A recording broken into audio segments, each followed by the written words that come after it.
कारखाने जवाहरलाल नेहरू जी के टाइम पे बने, टाटाओं ने अच्छे खासे कारखाने बनाए, कभी उन्होंने बदनामी नहीं ली। अब मोदी जी के जमाने में सब तरफ जो सरकारी जमीन है, सरकारी कारखाने हैं, वो बेच रहे हैं, वो लूट रहे हैं, उनको लॉस में ला रहे हैं और लॉस में लाके अदानी को दे रहे हैं, एयरपोर्ट दे रहे हैं, पोर्ट दे रहे हैं,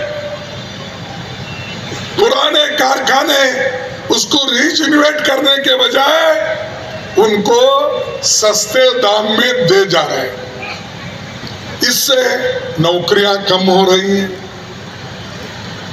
और घट रहे हैं नौकरियां, और ये प्राइवेट नौकरियां, मजदूरी करने की नौकरियां, ये बढ़ रहे हैं और कायम नौकरियां घट रहे हैं।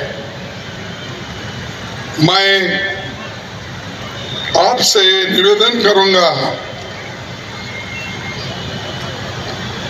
किसानों का कर्ज कभी मोदी जी ने माफ नहीं किया, लेकिन अपने 20-25 दोस्तों का कर्ज उन्होंने माफ कर दिया। वो भी कितना मालूम आपको? मालूम है? 16 लाख करोड़ रुपए कर्ज अमीरों का उन्होंने माफ कर दिया। कितना कितना भाई बोलो? 16 लाख करोड़ बैंकों से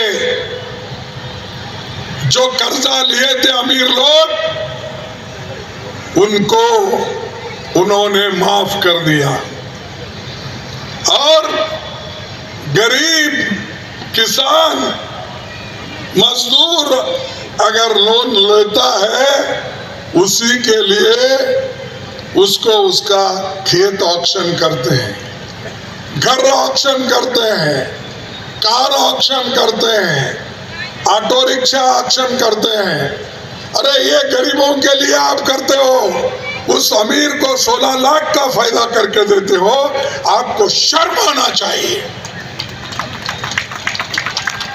और एक तरफ देशभक्ति की बात करते हो, एक तरफ गरीबों की बात करके लोगों को फंसाते हो। क्या बोलते हैं? सबका साथ सबका विकास। अरे बाबा, तुम आने के बाद तो सबका साथ तो लिए, लेकिन सबका सत्यानाश कर दिया।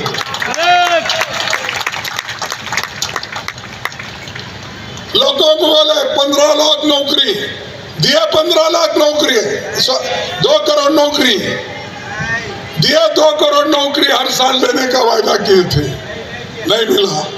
15 लाख मैं बाहर से काला धन निकालूंगा, लाकर आपके जेब में डालूंगा। डाले आपके जेब में? नहीं भाई, आपको आया होगा, क्योंकि बॉम्बे के लोगों को डरता है। वो दिया होगा ना? नहीं दिया, वो भी झूठ।